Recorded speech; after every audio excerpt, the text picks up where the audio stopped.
उसकी समीक्षा, उन पर चर्चा हमें आगे के लिए बहुत उपयोगी हो सकती है। आज की इस चर्चा में मुझे भी आपसे काफी कुछ जानने का अवसर मिलेगा। ग्राउंड रियलिटी क्या है उसको समझने का अवसर मिलेगा। आज की चर्चा के निकले पॉइंट्स, आपके सुझाव देश को आगे की रणनीति बनाने में अवश्य मदद करेंगे। साथियों, किसी भी संकट से निपटने के लिए टाइमिंग का बहुत महत्व होता है। सही समय पर लिए गए फैसलों ने देश में कोरोना संक्रमण को नियंत्रित करने में बहुत मदद की है। भविष्य में जब कभी भारत की कोरोना के खिलाफ लड़ाई का अध्ययन होगा तो ये दौर इसलिए भी याद किया जाएगा कि कैसे इस दौरान हमने साथ मिलकर के काम किया, कोऑपरेटिव फेडरलिज्म का सर्वोत्तम उदाहरण प्रस्तुत किया। साथियों, जब कोरोना दुनिया के अनेक देशों में चर्चा का विषय भी नहीं बना था, तब भारत ने इससे निपटने के लिए तैयारियां शुरू कर दी थी, फैसले लेने शुरू कर दिए थे। हमने एक एक भारतीय की जिंदगी को बचाने के लिए दिन रात मेहनत की है। बीते हफ्तों में हजारों की संख्या में हमारे भारतीय भाई बहन विदेश से अपने वतन वापस लौटे हैं। बीते हफ्तों में लाखों की संख्या में प्रवासी श्रमिक अपने अपने गांव पहुंचे हैं। रेल, रोड, एयर, सी सारे मार्ग करीब करीब अब खुल चुके हैं। लेकिन इसके बावजूद, हमारी इतनी जनसंख्या होने के बावजूद भारत में कोरोना संक्रमण उस जैसा विनाशकारी प्रभाव नहीं दिखा पाया जो दुनिया के और देशों में कोरोना ने आफत पैदा की है। दुनिया के बड़े बड़े एक्सपर्ट्स, हेल्थ के जानकार, लॉकडाउन और भारत के लोगों द्वारा दिखाए गए अनुशासन की आज भारी चर्चा हो रही है। आज भारत में रिकवरी रेट 50% से ऊपर चला गया है। आज भारत दुनिया के उन देशों में अग्रणी है जहां कोरोना संक्रमित मरीजों का जीवन बच रहा है। कोरोना से किसी की भी मृत्यु दुखद है। हमारे लिए किसी एक भारतीय की भी मृत्यु असहज करने देने वाली है।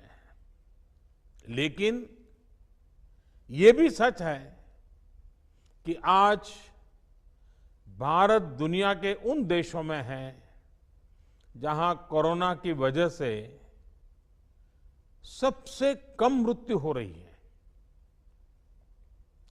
अब अनेक राज्यों के अनुभव आज आत्मविश्वास जगाते हैं कि भारत कोरोना के इस संकट में अपने नुकसान को सीमित करते हुए आगे बढ़ सकता है, अपनी अर्थव्यवस्था को तेजी से संभाल सकता है।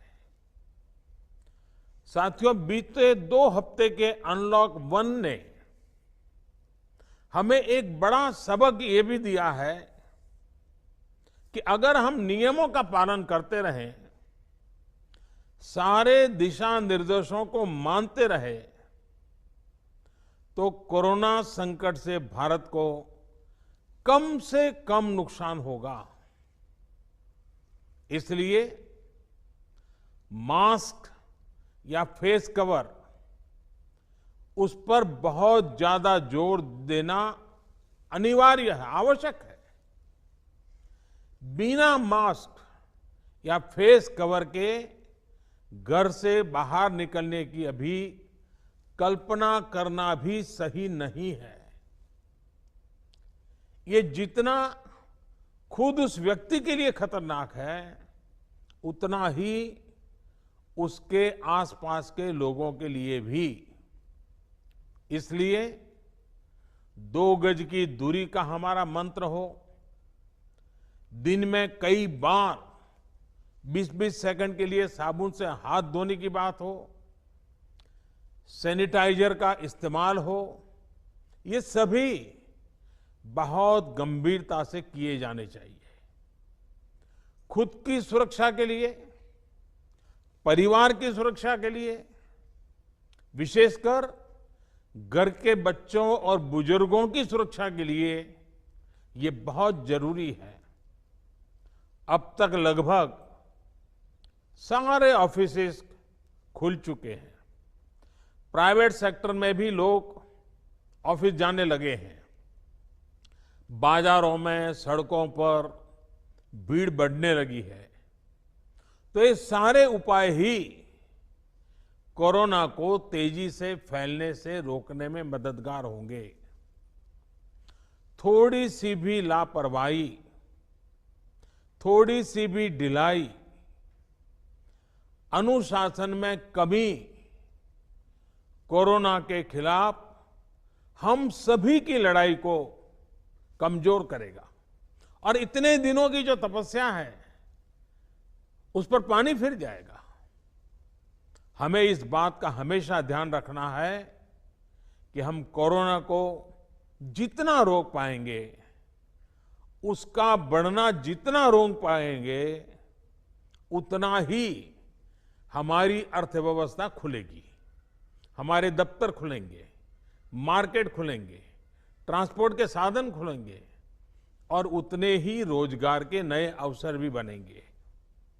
साथियों, आने वाले दिनों में अलग अलग राज्यों में इकोनॉमिक एक्टिविटी का जिस तरह विस्तार होगा, उससे मिले अनुभव दूसरे राज्यों को भी बहुत लाभ पहुंचाएंगे।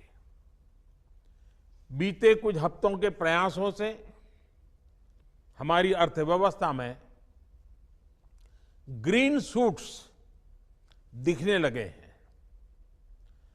पावर कंजम्पशन जो पहले घटता जा रहा था, वो अब बढ़ना शुरू हुआ है। इस साल मई में फर्टिलाइजर की सेल बीते साल मई की अपेक्षा 2 गुनी हुई है। इस बार खरीफ की बुआई बीते साल की अपेक्षा करीब 12-13% ज्यादा हुई है। 2 व्हीलर्स का प्रोडक्शन लॉकडाउन से पहले के स्तर का करीब करीब 70% तक पहुंच चुका है। रिटेल में डिजिटल पेमेंट भी लॉकडाउन से पहले की स्थिति में पहुंच चुका है। इतना ही नहीं, मई में टोल कलेक्शन में बढ़ोतरी होना इकोनॉमिक एक्टिविटी में वृद्धि को दिखाता है। लगातार 3 महीने तक एक्सपोर्ट में कमी के बाद जून में एक्सपोर्ट फिर से बाउंस बैक करके पिछले साल के प्री कोविड पीरियड में पहुंच गया है। ये तमाम संकेत है जो हमें प्रोत्साहित कर रहे हैं, आगे बढ़ने के लिए प्रेरित कर रहे हैं। साथियों, आप में से अधिकतर राज्यों में एग्रीकल्चर, हॉर्टिकल्चर, फिशरीज और एमएसएमईज का हिस्सा बहुत बड़ा है। आत्मनिर्भर भारत अभियान के तहत बीते कुछ दिनों से इन तमाम सेक्टर्स के लिए अनेक प्रावधान किए गए हैं। एमएसएमईज को सपोर्ट करने के लिए अनेक फैसले हाल में लिए गए हैं। समयबद्ध तरीके से एमएसएमईज को बैंक से क्रेडिट दिलाने का प्रयास हो रहा है। 100 करोड़ रुपए तक के टर्नओवर वाले उद्योगों को 20% अतिरिक्त क्रेडिट के ऑटोमेटिक इंक्रीज का लाभ दिया गया है। अगर हम बैंकर्स कमिटीज के माध्यम से ये सुनिश्चित करेंगे कि उद्योगों को तेजी से क्रेडिट मिले तो वो जल्द से जल्द काम शुरू कर पाएंगे, लोगों को रोजगार दे पाएंगे। साथियों, हमारे यहां जो स्मॉलर फैक्ट्रीज हैं, उन्हें गाइडेंस की, हैंड होल्डिंग की बड़ी जरूरत है। मुझे पता है आपके नेतृत्व में इस दिशा में काफी काम हो रहा है।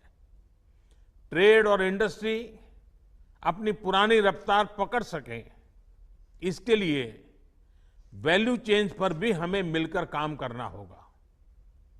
राज्यों में जहां कहीं भी स्पेसिफिक इकोनॉमिक एक्टिविटी पॉइंट्स हैं, वहां 24 घंटे काम हो, सामानों की लोडिंग अनलोडिंग तेजी से हो, एक शहर से दूसरे शहर तक सामान जाने में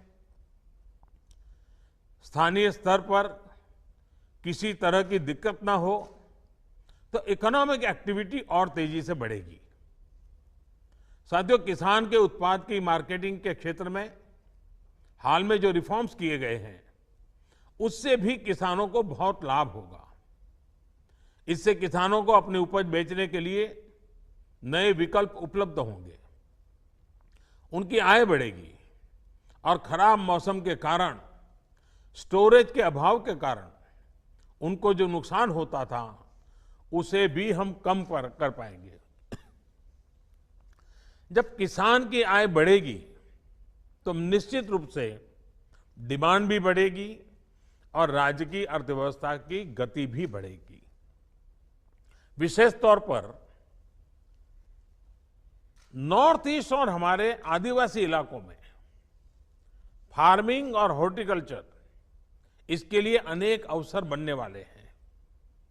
ऑर्गेनिक प्रोडक्ट्स हो, बाम्बू प्रोडक्ट्स हो, दूसरे ट्राइबल प्रोडक्ट्स हो, उनके लिए नए मार्केट का द्वार खुलने वाला है। लोकल प्रोडक्ट के लिए जिस क्लस्टर बेस्ड रणनीति की घोषणा की गई है, उसका भी लाभ हर राज्य को होगा। इसके लिए जरूरी है कि हम हर ब्लॉक, हर जिले में ऐसे प्रोडक्ट्स की पहचान करें जिनकी प्रोसेसिंग या मार्केटिंग करके एक बेहतर प्रोडक्ट हम देश और दुनिया के बाजार में उतार सकते हैं।